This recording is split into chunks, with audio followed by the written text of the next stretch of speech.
Hello Aries, Sun, Moon Rising, and Venus Signs. Kamusta kayo? Sana po nasa mabuti kayong kalagayan. Welcome back po sa Star Tarot. At kung bago kayo dito, welcome din po kayo. Please subscribe, like, share my videos, and leave me comment kung nakaresonate po kayo. Tignan natin kung anong mga messages ninyo for today. We have male. Ayan. So, this could be you, Aries. Or, this could be someone else. A male person na kaka-deal with mo at this time.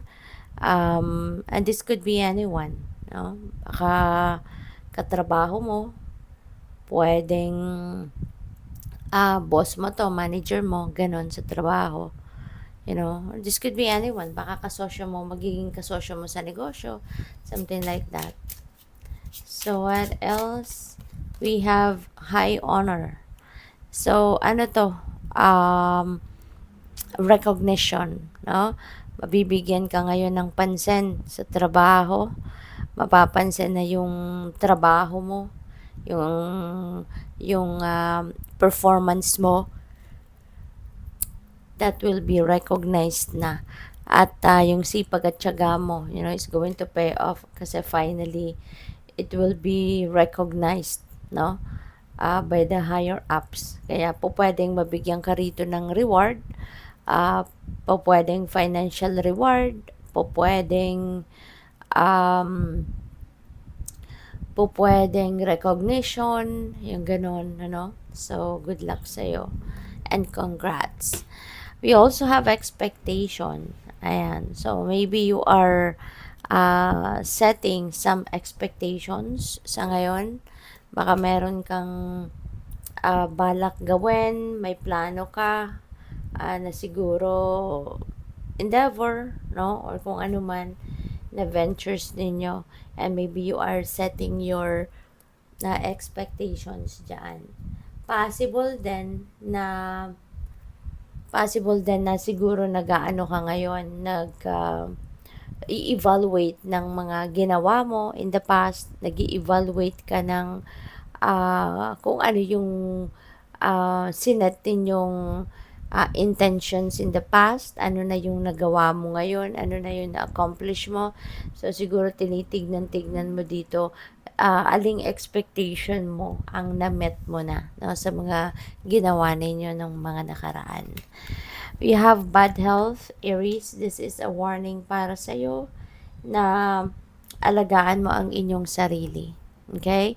Take care of yourself dahil kung hindi ka, 'di ba, hindi mo aalagaan ang inyong sarili, there might be a tendency, 'di ba, na magkasakit ka.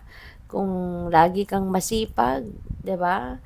Tapos hindi ka na nagpapahinga or sobrang bihira ka na magpahinga, sobrang bihira ka na mag ano ng sarili mo, tawag dito, sobrang bihira ka mag-alaga, magpahinga, 'di ba? Or hindi ka man lang nakakakain na ng masustansya, no? Baka puro na fast food nung kinakain mo, 'di ba? So, hindi talaga maganda ang kakahantungan, no, ng inyong katawan diyan. Kaya this is a warning para sa iyo. Panggising ito sa iyo na para hindi ka dumating sa ganitong sitwasyon na magkakaroon kayo ng sakit. Kailangan alagaan mo ang inyong sarili. Kailangan lagi mong ipaprioritize, no, ang inyong kalusugan. Okay? Para na ma-maintain mo yung inyong good health. And papwede rin ng iba sa inyo dito, siguro baka meron kayong mahal sa buhay, kamag-anak, mga ganon, kadugo ninyo, pwede rin naman na best friend ninyo or someone na malapit sa puso mo, maaaring merong dinaramdam sa katawan, no? So maybe kumustahin mo man lang, no? So, what else? We have new career. Ayan.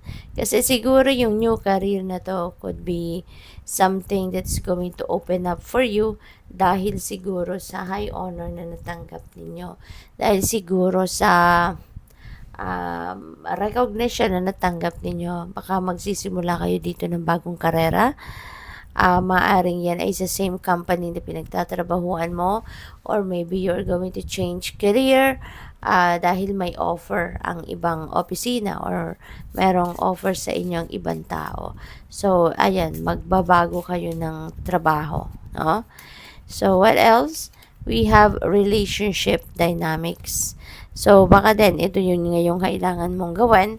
Pagdating naman sa usapang relationship, baka ito yung kailangan ninyong i-adjust, no? Yung inyong relationship dynamics. Hindi lang yan limited to love and romantic relationship. Baka kahit sa mga pakikipagkaibigan mo or kahit sa familya mo, no, kailangan mong magkaroon ng adjustment. So, what else? We have gracefully aging. Ayan, napakaganda. Kasi, kapag tayo'y nagkakaedad na, as we age, 'di ba? Ang iba mas lalong yung parang mas lalong nalulungkot, 'di ba? Nalulungkot, nabuburyo sa buhay, or alam mo yun, yung parang mas nawawalan ng pag-asa sa buhay kasi aging na, But ang karamihan sa inyo, Aries, kabaliktaran nun. Even if you are aging, even if your age is nagdadagdag siya, 'di ba? Mas lalo kang nagiging matalino. Mas lalo kang nagiging appreciative, no, of the blessings na binibigay sa inyo ng universe. Yung you're embracing whatever it is that comes towards you. Ini-embrace mo yan, ini-appreciate mo yan, at hindi mo iniisip na, may edad na ako. Wala na akong panahon dyan para sa pag-aaral. Wala na akong panahon dyan para matuto ng kung ano man ang mga bagay, no, na bago para sa'yo. 'Di ba? Very open ka, no, sa kahit ano na po pwede pang makadagdag, maka-enhance pa ng mga talento mo, ang iba sa inyo interested pang matuto ng bagong skills, yung mga ganon. As in, hindi mo alintana yung edad, no? So, that's really beautiful. Mas nagmamature ka pa lalo, no? Emotionally. Welcome the new. Yan. So, definitely, may bagong ganap dito na mangyayari sa buhay mo.